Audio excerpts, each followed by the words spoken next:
Gotta let that go.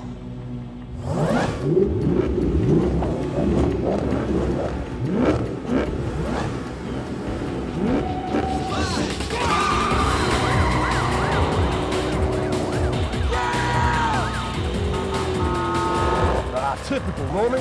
Oh, I'm gonna get this money. I'm hungry. Don't make it too easy for me, boys.